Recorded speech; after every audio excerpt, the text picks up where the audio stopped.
सभापती महोदया, त्याचबरोबर नव्या मुंबईतलं प्रकल्पग्रस्त जे आहेत, जे भूमिपुत्र आहेत, त्यांचे एक निवेदन आहे।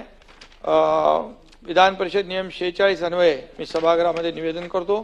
12.5% योजनेअंतर्गत वितरित करण्यात आलेल्या प्रकल्पग्रस्तांच्या भूखंडावरील बांधकाम परवानगी देताना येणाऱ्या अडचणीबाबत, त्यामुळे या नव्या मुंबई विकासासाठी स्थानिक प्रकल्पग्रस्तांनी त्यांच्या जमिनी सिडकोला दिलेल्या असून शासनाच्या धोरणानुसार अशा प्रकल्पग्रस्तांना त्यांच्या स्वतःच्या घरासाठी 12.5% गावठाण विस्तार योजनेअंतर्गत सिडकोतर्फे साधारणतः 40 चौरस मीटर ते 500 चौरस मीटर क्षेत्राचे असे लहान 40 ते 50 क्षेत्राचे लहान आकाराचे भूखंड वितरित करण्यात आलेले आहेत। नवी मुंबई महानगरपालिका क्षेत्रासाठी लागू असलेल्या तत्कालीन नियमावलीनुसार तरतुदीनुसार अशा भूखंडांना कमाल 1.5 चटई क्षेत्र निर्देशांकासह कमाल 13 मीटर उंचीच्या मर्यादेत विकास अनुज्ञेय होता व इमारतींमध्ये पार्किंग ही स्टील्टवर दर्शविली असल्यास इमारतीसाठी अनुज्ञेय 13 मीटर उंची स्टील पार्किंगची उंची वगळून अनुज्ञेय होती। त्यामुळे अनुज्ञेय चटई क्षेत्र निर्देशांकानुसार स्टील+4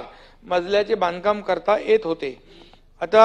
तथापि नवी मुंबईसाठी आता लागू असलेल्या एकत्रीकृत विकास नियंत्रण प्रोत्साहन नियमावली UDCPR मध्ये स्टीलची उंची वगळण्याबाबत तरतूद समाविष्ट नसल्याने आता 13 मीटर उंचीचे मर्यादेत स्टील+3 मजले एवढेच बांधकाम करता येते। त्यामुळे अशा भूखंडावरील इमारतीचे पुनर्विकासास खीळ बसली होती, ही वस्तुस्थिती आहे। त्यामुळे सदर बाब विचारात घेऊन 12.5% योजनेअंतर्गत वितरित करण्यात आलेल्या अशा भूखंडावरील विकास प्रस्तावांमध्ये तत्कालीन नियमावलीतील तरतुदीप्रमाणे इमारतीचे अनुज्ञेय उंचीमधून स्टील्ट पार्किंगची उंची वगळण्याबाबतची तरतूद आता एकत्रीकृत विकास नियंत्रण व प्रोत्साहन नियमावली मध्ये लगोलग लागू करण्याबाबत महाराष्ट्र प्रादेशिक व नगर रचना अधिनियमाचे कलम 154(1) अन्वये नवी मुंबई महापालिकेस निर्देश देण्यात येत आहेत। त्यामुळे अशा भूखंडावरील खोळंबलेल्या पुनर्विकासात चालना मिळणार असून 12.5% योजनेतील भूखंडधारकांना पुनर्विकासात इमारतीकरता आवश्यक उंची अनुज्ञेय होणार आहे।